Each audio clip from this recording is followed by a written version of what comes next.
Yo les gens, j'espère que vous allez bien, je vous retrouve aujourd'hui pour une nouvelle vidéo sur Forza Horizon 5, une vidéo dans laquelle je vous propose de partir pour un nouveau test et amélioration avec ce coup-ci, la Mazda 323 GTR, voiture du Carpass de Forza Horizon 5, c'est donc un DLC payant et elle est disponible sur le jeu via ce Carpass depuis le 10 février 2022. Donc cette voiture est une petite bombe puisque c'est une toute petite compacte, elle fait à peine plus de 4 mètres, on a un moteur 4 cylindres, 1,8 litre qui sort, 185 chevaux, donc un moteur turbo.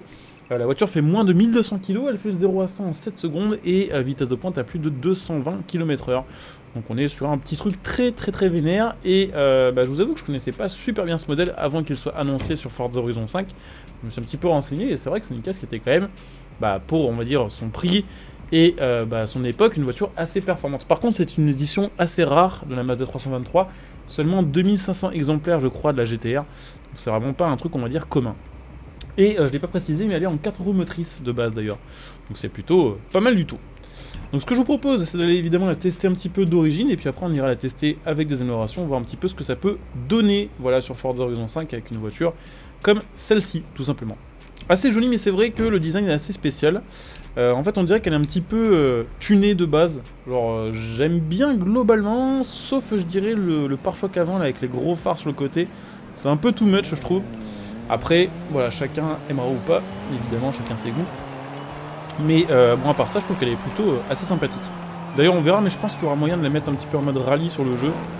Je sais pas si celle-ci a vraiment fait du rallye, mais c'est vrai que entre les 4 roues motrices, la gueule du truc et les gros phares, il y a moyen, je pense que ce soit une caisse qui était au final un petit peu pensée pour ça quand même. Et elle a une bonne patate en vrai. Avec, on va dire, une petite puissance, seulement 185 chevaux, on voit déjà pas mal. Donc après, elle est effectivement très légère, on a moins de 1200 kg. Si l'équivalent de cette voiture-là sortait en 2022, elle ferait probablement entre 1450 et 1600 kg. Vu que maintenant les voitures sont beaucoup plus fournies en électronique et avec au final des châssis qui sont beaucoup plus lourds. Donc ça devait bien envoyer quand même.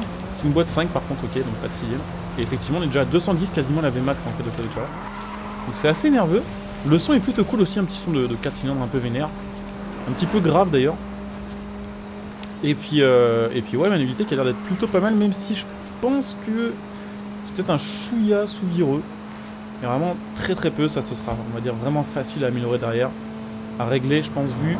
C'est vraiment un défaut à peine perceptible cette voiture là. En vrai, pour une caisse en classe C, elle est très énervée, hein. 589. Elle est vraiment chouette. Elle me fait penser à une autre bagnole, elle me fait penser vite fait à, même au niveau de l'esthétique et dans la philosophie du truc, elle me fait penser à la Nissan, alors que je dise pas de bêtises. Je ne la vois pas. Pourquoi je ne la vois pas? La Pulsar GTIR. Elle me fait penser à ça. Alors la Pulsar est plus puissante, parce que la Pulsar, je crois qu'elle a plus ou moins le même moteur que ce qu'il y avait sur une Silvia à l'époque. Mais dans le délire, dans l'esthétique, et dans le rapport de puissance, c'est un peu le même genre de véhicule. D'ailleurs, je pensais, parce que je connaissais pas ce véhicule, lorsqu'il avait été annoncé, que c'était effectivement une Nissan, vu la tronche du truc, vu à quel point ça ressemblait à une Pulsar.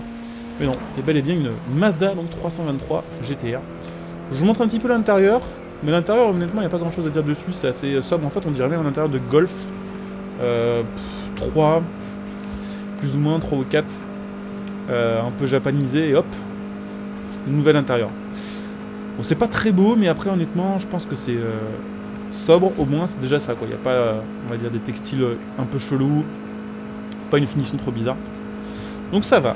On va juste tester un peu le freinage aussi parce que pour l'instant on n'a pas trop fait de freinage. Oh, les freins ont l'air d'être pas mal. Les freins sont ok. J'ai pas vu les stats non plus d'ailleurs. Qu'est-ce que ça donne? Ça donne plutôt des stats assez équilibrées. Freinage à 3,2 ok. Elle m'avait l'air d'être un peu mieux que ça à ce niveau-là, mais ouais, bonne tenue de route, bonne accélération et bonne vitesse pour une caisse en classe C. Après, évidemment, ce que je vous propose, c'est de la tester avec les améliorations. Donc on va aller où? On va aller là, tiens, ça changera un petit peu. On va regarder ce qu'on peut lui faire. Je sais pas s'il y a de la custom dessus, j'espère qu'il y en a un petit peu. Je pense que si on a, ce sera de la custom Forza, ce sera en mode rallye. Ça, j'ai pas trop regardé encore, mais vu la gueule du truc, il y a moyen qu'il se soit dit la même chose que moi, tout simplement. Donc c'est parti, ce qu'on va faire c'est qu'on va la maxer et après on va peut-être enlever des améliorations pour la mettre au top on va dire de telle ou telle catégorie. On la testera en course comme ça on verra directement s'il y a des gros défauts ou pas. Donc possibilité de la swapper, on testera aussi avec des swaps, je pense, en fin de vidéo. On testera probablement d'ailleurs avec le V6 388 qui est le moteur Nissan GT1. Bon, on verra selon ce qu'on décide de faire. On a la possibilité de le mettre en propulsion, éventuellement. On a un petit kit esthétique. Alors ce kit Forza, on va le mettre pour l'instant pour voir ce que ça donne. Ah ouais, d'accord, ok. Alors ça c'est pas très beau. L'aileron, le rajout d'aileron sur le rajout d'aileron. Je suis pas fan. Je pense que ça on va laisser de base. Possibilité de mettre... Ok, les garde-boue. Donc ouais, c'est sur un délire un peu rallye quand même. Ouais. Ok, donc vous savez quoi? On va enlever ça. On va juste laisser la prise d'air de toit. Et... ouais, éventuellement les garde-boue, il y a encore... ça n'a pas trop d'intérêt. Donc on va évidemment améliorer le moteur. On va voir un petit peu ce que ça peut donner du coup. Je pense qu'il y a moyen que ça tape 450 chevaux ce truc là. Genre on a 1,8 litre quand même de cylindrée, c'est pas un tout petit moteur et puis on a un turbo en plus. Donc il y a moyen. Ouais, je pense qu'il y a même large moyen. Je sais pas trop regarder la somme pour l'instant. Mais on est à 470 chevaux quasiment. Ok.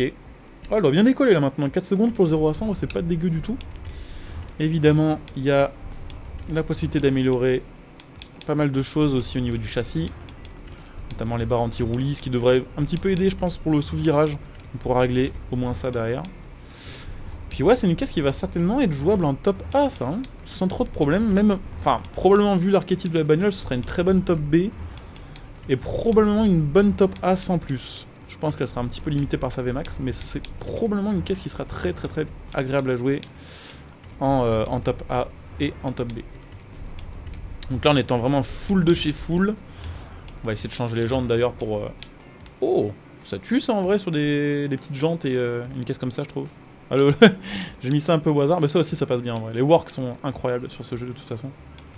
On peut gagner combien? On peut gagner 9 kilos, donc on va essayer de trouver des gens qui font moins 9. Et qui passent dans le style un peu rétro là, de cette caisse là.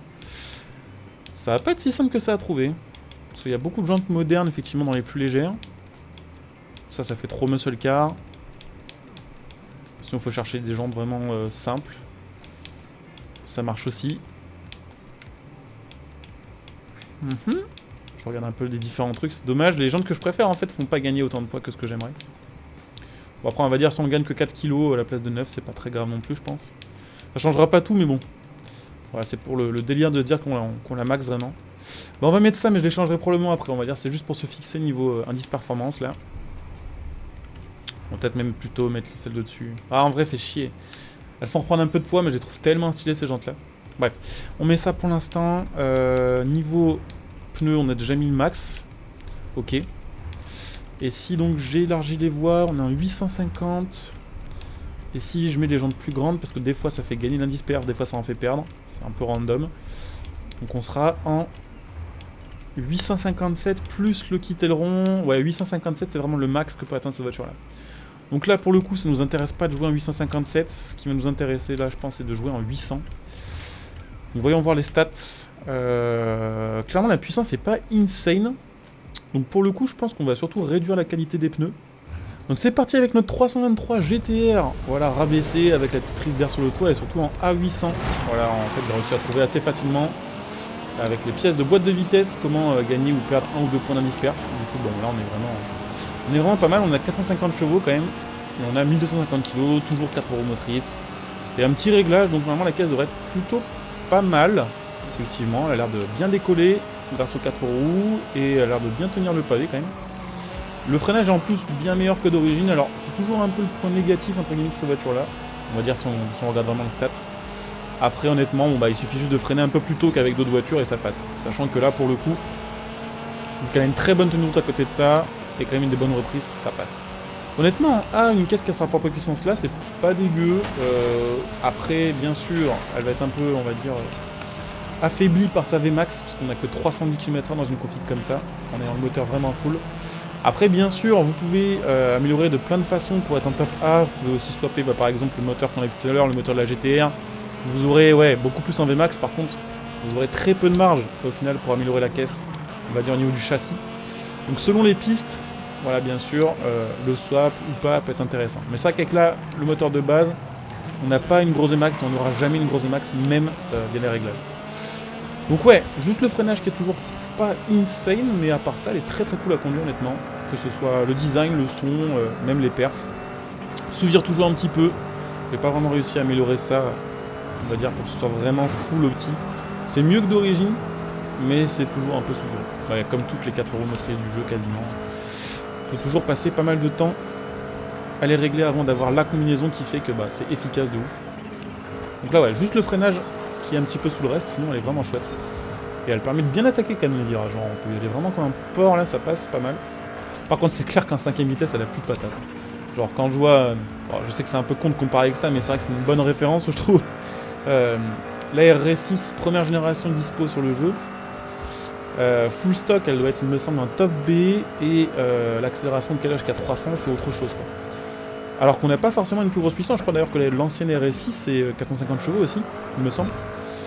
Donc pour le coup, voilà, ça dépendra vraiment de ce que vous cherchez à obtenir.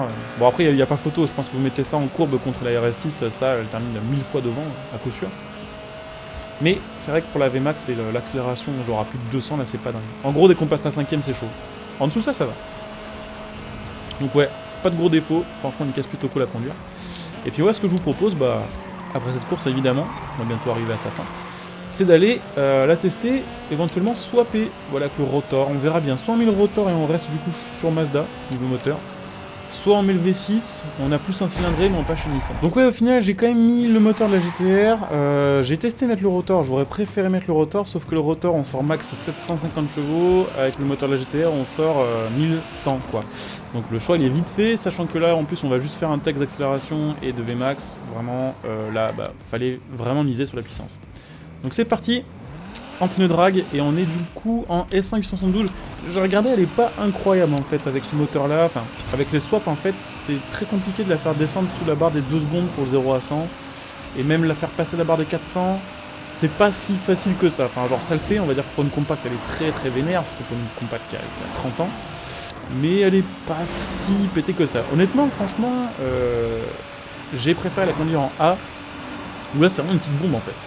Genre très nerveuse, bonne accélération, bon départ grâce aux 4 roues motrices, juste pas trop de Vmax, mais très satisfaisante à conduire, et puis ouais, elle a un look quand même, malheureusement qu'on n'a plus en fait. Clairement les caisses de nos jours n'ont pas autant de caractère je trouve. Et je suis vraiment pas un fanboy de cette caisse là, je vous dis je la connaissais pas avant de tester sur le jeu et de faire la vidéo, mais je sais pas, elle a quand même un truc qui fait que vous voyez qu'elle est pas là pour déconner quand même, quoi. Elle a vraiment été conçue pour faire un petit truc vénère pas trop cher, et ça c'était chouette. Donc on va arriver à la fin de cette vidéo, je pense plus ou moins en même temps qu'on va arriver aux 400 km/h.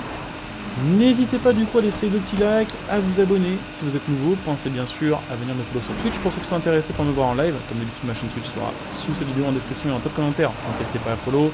Si vous avez Amazon Prime, n'hésitez pas à utiliser votre Twitch Prime sur la chaîne Twitch, ça permet de me soutenir gratuitement en vous faisant profiter de différentes contreparties, différents bonus. N'hésitez pas, vous pouvez me retrouver sur les réseaux sociaux, on est surtout sur Twitter où je suis plus actif. Vous pouvez bien sûr aussi soutenir ma chaîne gratuitement en utilisant le lien de soutien sous cette vidéo pour faire vos achats à prix réduit. Mon lien Instant Gaming par exemple pour acheter vos jeux et vos cartes d'abonnement. Mon lien Matériel.net pour acheter ce qui va être plutôt composant PC. Et puis pour ceux qui souhaitent me soutenir sur le long terme, n'hésitez pas à devenir un soutien de ma chaîne via le bouton rejoindre sous cette vidéo. Là aussi il y a plein d'avantages, plein de bonus selon le rang que vous irez choisir. Donc je coupe ici, je vous dis à très bientôt. Bon jeu à tous, ciao.